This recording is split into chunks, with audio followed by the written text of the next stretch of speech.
by the way. Joining us now, dietitian Trudy Deakin, who collaborated on the report. Professor Simon Capewell from the UK Facility of Public Health is with us as well. Very good morning to both of you. Thank you very much for coming in. Trudy Deakin, one of the lines that's come out of this report, eating fat does not make you fat.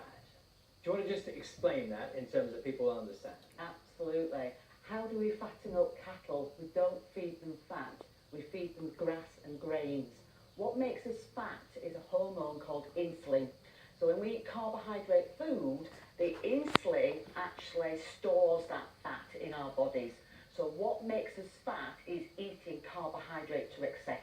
So are you saying in this report that we should not be eating fat, or you're effectively saying turn that around and say eat all the fat you like?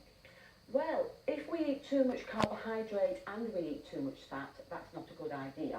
But if it is insulin, the hormone insulin is a fat-promoting hormone.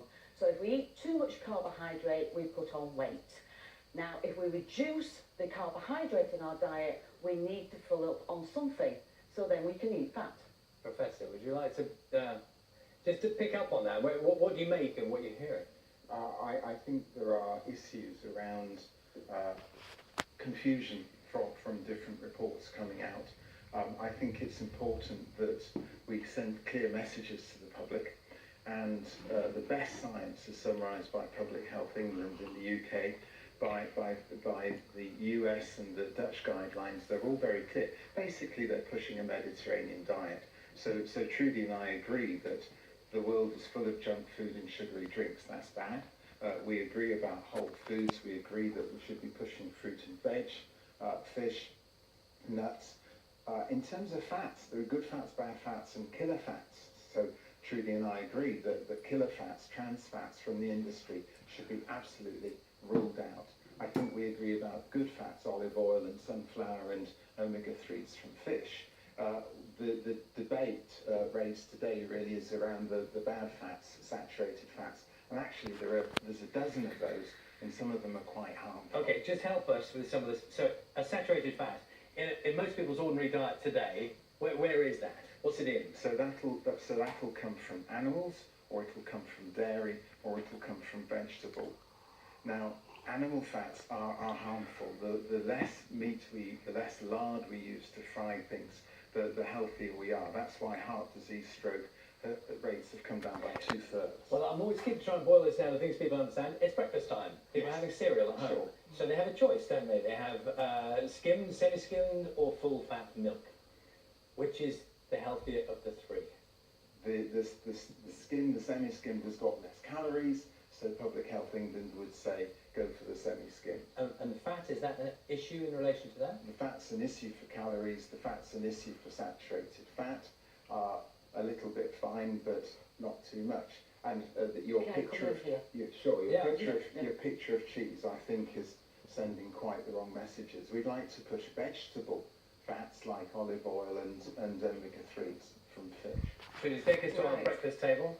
There's 36 types of saturated fat, and they all act very differently in the body. And the fats that are in the milk and dairy food are what we call the odd chain, and they have actually been shown to reduce risk of heart disease and type 2 diabetes. So given that choice this morning, you're saying go for the full fat? Yes.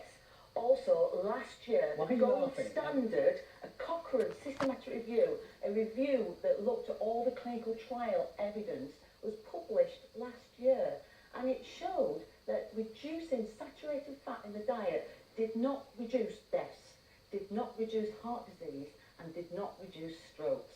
We haven't got any cause and effect evidence that saturated fat causes ill health. Absolutely wrong. The two commonest saturated fats are stearic and palmitic, and they both increase heart disease. And we make those out of carbohydrate in the liver. So to continue, Trudy and I agree that junk food and sugary drinks are a problem. I think we both support the Health Select Committee wanting to protect children from junk foods and sugary drinks. So the Chancellor's tax on sugary drinks, great.